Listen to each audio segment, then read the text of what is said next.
बन सकती है, तो ये तुम्हारी सबसे बड़ी गलती है। बॉडी की हर एक मसल्स, फिर चाहे चेस्ट हो, शोल्डर्स हो, ट्राइसेप हो, बाइसेप हो, बैक हो, लेग्स हो, इन सभी मसल्स को तुम अपने घर पे ट्रेन कर सकते हो। और आज मैं तुमको यही सिखाने वाला हूं। आज मैं तुमको हर एक मसल्स के 2 वर्कआउट बताऊंगा। सबसे पहले बात करेंगे अपनी चेस्ट मसल्स की। चेस्ट मसल्स सबसे अट्रैक्टिव मसल्स मानी जाती है। तुम जो भी कपड़ा, जो भी टी शर्ट पहनते हो, वो चेस्ट पे आके रुकती है। तो चेस्ट के लिए जो सबसे अच्छा वर्कआउट होगा वो होगा चेस्ट डिप्स। अब देखो, चेस्ट डिप्स कुछ इस तरीके से करते हैं। 2 कुर्सियों के बीच में, 2 बेंच के बीच में, कोई भी स्टेबल चीज के बीच में अपने हाथों को इस तरीके से रख के और इस तरीके से डिप्स को लगाया जाता है। ये तुम्हारी लोअर चेस्ट को ट्रेन करने के लिए one of the best exercise है। इसके बाद नेक्स्ट हम करेंगे वाइड ग्रिप पुशअप। इस तरीके से परफॉर्म करते हैं, सभी को पता है कैसे परफॉर्म किया जाता है। इसमें आप लोग ध्यान रखना, हाथों को थोड़ा दूर रखना, तो तुम्हारा जो ओवरऑल चेस्ट मसल्स है वो काफी तेजी से ग्रो होगा। नेक्स्ट अपने बॉडी पार्ट की बात करेंगे, जो कि होगा शोल्डर मसल्स। एक बात को हमेशा ध्यान रखना, चौड़े कंधे हमेशा तुम्हें अट्रैक्टिव बनाते हैं और तुम्हारे बॉडी को मस्कुलर दिखाते हैं। सबसे अच्छा जो वर्कआउट होगा वो होगा पाइक पुशअप। इस तरीके से परफॉर्म किया जाता है। पाइक पुशअप तुम्हारे ओवरऑल शोल्डर को ट्रेन करेगा और तुम्हारे शोल्डर को एक 3D लुक देगा। नेक्स्ट इसी में वर्कआउट करेंगे शोल्डर का, जो कि है लैटरल रेजेस। लैटरल रेजेस इस तरीके से किया जाता है, घर में कोई भी वेट हो आपके पास तो उसका इस्तेमाल कर सकते हो, पानी की बोतल का इस्तेमाल कर सकते हो, ईंट का इस्तेमाल कर सकते हो। ध्यान ये रखा करो कि बस तुमको अपनी मसल्स पे प्रेशर डालना है, चाहे वो किसी भी तरह से तुम प्रेशर डालो, चाहे डंबल का इस्तेमाल कर लो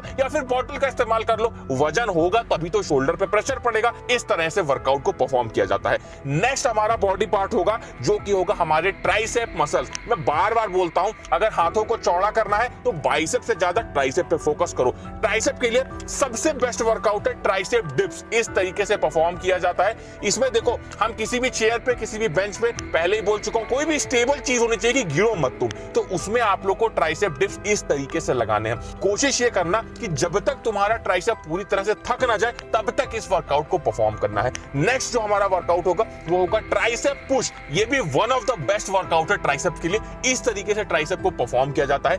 ये जो वर्कआउट है ये तुम्हारे ट्राइसेप के लॉन्ग हेड और शॉर्ट हेड दोनों को ही ट्रेन करता है। तो ये बहुत अच्छी बात हो गई कि तुम एक वर्कआउट से अपने दोनों हेड के ट्राइसेप को ट्रेन कर पा रहे हो। इस तरीके से परफॉर्म करेंगे, जितनी देर कर पाना ये तुम्हारे ऊपर डिपेंड करता है। इसके बाद में नेक्स्ट वर्कआउट है हमारे बाइसेप के लिए, जो हमारा सबसे फेवरेट बॉडी पार्ट है। सभी को बाइसेप ट्रेन करना अच्छा लगता है, लेकिन घर पे रह के बाइसेप की कौन सी एक्सरसाइज करोगे जिससे बाइसेप तगड़ा बनेगा? सबसे आसान, सबसे अच्छी एक्सरसाइज है बाइसेप पुल। इस तरीके से परफॉर्म किया जाता है। इसमें तुम्हारे बाइसेप पे बहुत ज्यादा प्रेशर पड़ता है। बाइसेप पुल को करने के लिए किसी भी रॉड को इस तरीके से फंसा लो, कुर्सी के बीच में, बेंच के बीच में किसी रॉड को रख के इस तरीके से तुम लोग बाइसेप पुल को लगा सकते हो। कोशिश ये करना कि फोकस डालना, प्रेशर डालने की कोशिश करना और फील करना अपने बाइसेप मसल्स को, तभी अच्छे से बाइसेप ग्रो होगा। इसी में नेक्स्ट वर्कआउट है बाइसेप कर्ल। सभी को पता है, जिम में सभी लोग परफॉर्म करते हैं। घर में परफॉर्म करने के लिए किसी वेट का इस्तेमाल करो। देखो, बाइसेप कर्ल को करना अपने बाइसेप के लिए बहुत जरूरी है, क्योंकि यही एक ऐसी एक्सरसाइज है जो सबसे ज्यादा कॉन्ट्रैक्शन देती है आपकी बाइसेप को। इसलिए इस तरीके से परफॉर्म करना, किसी भी भारी वेट को हाथ में लेके और बाइसेप को फील करते हुए बाइसेप कर्ल को आपको परफॉर्म करना है। नेक्स्ट बॉडी पार्ट की बात करते हैं, जो आपको देखने में चौड़ा दिखाता है। अगर आप चौड़े नहीं दिखोगे तो बॉडी बनाने का कोई फायदा नहीं है। इसके लिए बैक को ट्रेन करना जरूरी है। जितनी चौड़ी बैक होगी उतना शरीर देखने में चौड़ा लगेगा।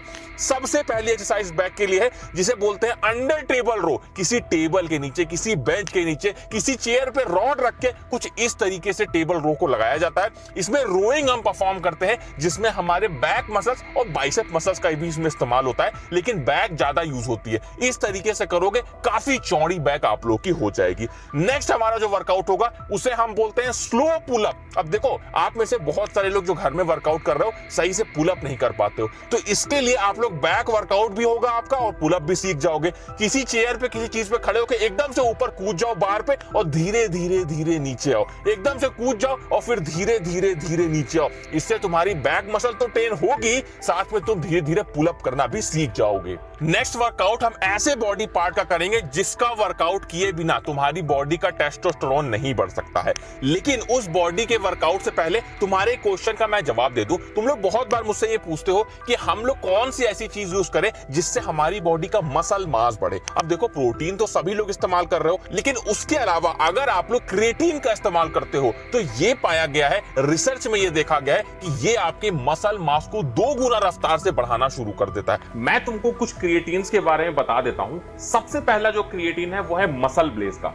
मसल ब्लेज काफी जानी मानी कंपनी है इंडिया में, और इसका जो क्रिएटिन है ये अच्छा है, लेकिन इसमें बस एक प्रॉब्लम है कि ये जब आप यूज करोगे तो आपको अपने गले में हल्का सा बर्निंग सेंसेशन फील होगा, जो कि थोड़ी सी प्रॉब्लम की बात है। अदरवाइज अगर आप इसे प्रोटीन में मिला के लेंगे तो आपको कोई दिक्कत नहीं होगी। दूसरा जो क्रिएटिन है ये है वेलकोर का क्रिएटिन। ये क्रिएटिन भी इस समय काफी ज्यादा लोग यूज कर रहे हैं। इस क्रिएटिन में बस एक प्रॉब्लम है कि इसका जो प्राइस है वो थोड़ा सा ज्यादा है, इसे थोड़ा सा सस्ता भी किया जा सकता है। उसके बाद नेक्स्ट जो क्रिएटिन है ये है अवतार का क्रिएटिन। अवतार ने कुछ ही समय पहले अपना क्रिएटिन लॉन्च किया है, तो अभी इसके बहुत सारे रिव्यूज आपको नहीं देखने को मिलेंगे। अगर अवतार का क्रिएटिन आपको लेना है तो अभी कुछ समय दीजिए, थोड़े से रिव्यूज आ जाने दीजिए, रिजल्ट आ जाने दीजिए, तब इसको लेना ज्यादा अच्छा होगा। उसके बाद सबसे बेस्ट क्रिएटिन है हेल्थ एक्सपी का माइक्रोनाइज्ड ट्रिपल क्रिएटिन मैट्रिक्स।